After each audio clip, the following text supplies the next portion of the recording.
तर हा सगळा मुद्दा चर्चेत असताना तिकडे बेळगावात कर्नाटक सरकारच्या विरोधात महामेळावा घेणाऱ्या मराठी भाषिक सीमावासियांना पुन्हा एकदा कानडी दडपशाहीचा सामना करावा लागला।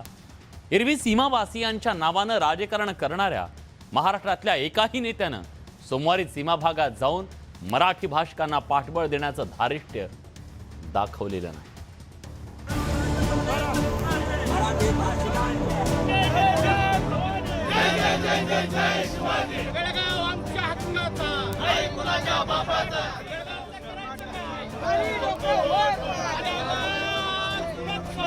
महाराष्ट्र कर्नाटक सीमेवरील बेळगावात महाराष्ट्र एकीकरण समितीच्या नेत्यांची धरपकड करण्यात आली।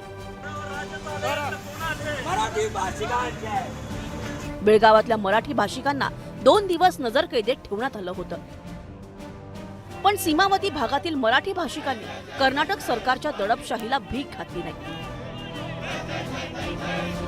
या अधिवेशनाला विरोध करण्यासाठी बेळगाव आणि सीमा भागातील मराठी जनतेने महामेळाव्याचे आयोजन केले होते, परंतु पोलिसी दडपशाहीच्या खाली हा सगळा प्रकार होऊ नये यासाठी पोलिसांनी सर्व नेते मंडळी आणि कार्यकर्त्यांची धरपकड करून त्यांना पोलीस स्टेशनमध्ये आणून बसवले आहे।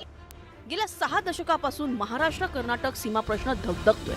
सीमावासियांनी कर्नाटक सरकारच्या लाठ्याकाठ्या खाऊन हा लढा जिवंत ठेवलाय। बेळगाव, कारवार, निपाणी, बिदर आणि भालकीसह संयुक्त महाराष्ट्र करण्याची इथल्या मराठी भाषिकांची मागणी आहे। आजवर महाराष्ट्र आणि कर्नाटकात वेगवेगळ्या पक्षांची सरकार आली आणि गेली, पण आजही सीमा प्रश्नांचे भिस्त घोंगडं कायम असून सुप्रीम कोर्टात तारीख पे तारीख सुरू आहे। मराठी भाषिक सीमावासियांनी आजही रस्त्यावरची लढाई सोडली नाही, तर इतर महाराष्ट्रातील नेत्यांनी मात्र यावेळी त्यांना वाऱ्यावर सोडल्याचं चित्र आहे। 10 वर्षामध्ये या अलीकडच्या महाराष्ट्र सरकारनं जसं म्हणावं तसं या प्रश्नात लक्ष घातलं नाही आणि कुठलीही तारीख ती चालवून सरकारनं घेतली नाही। खरं तर यापूर्वी महाराष्ट्रातील अनेक नेत्यांनी सीमावासियांना पाठबळ देण्याचा प्रयत्न केला, पण गेल्या काही वर्षात महाराष्ट्रातून मिळणारा प्रतिसाद क्षीण होत असल्याचं पाहायला मिळतंय। उद्धव ठाकरेंच्या शिवसेनेनं हा केंद्रशासित प्रदेश करण्याची मागणी केली आहे।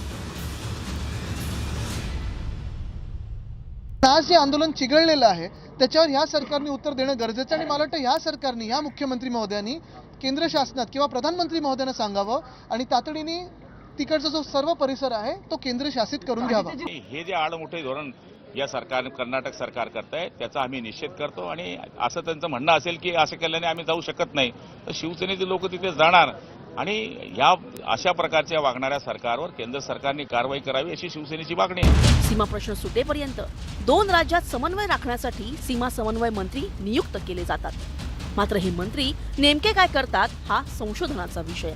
बेळगाव सीमा प्रश्न कोर्टात अडकलाय। एकीकडे कोर्टाची लढाई तर दुसरीकडे रस्त्यावरची लढाई इथला मराठी भाषिक लढतोय। त्याला महाराष्ट्रातील राजकारण्यांनी पाठबळ देण्याची आवश्यकता आहे। ज्ञानेश्वर साळोखे, न्यूज 18 लोकमत, कोल्हापूर।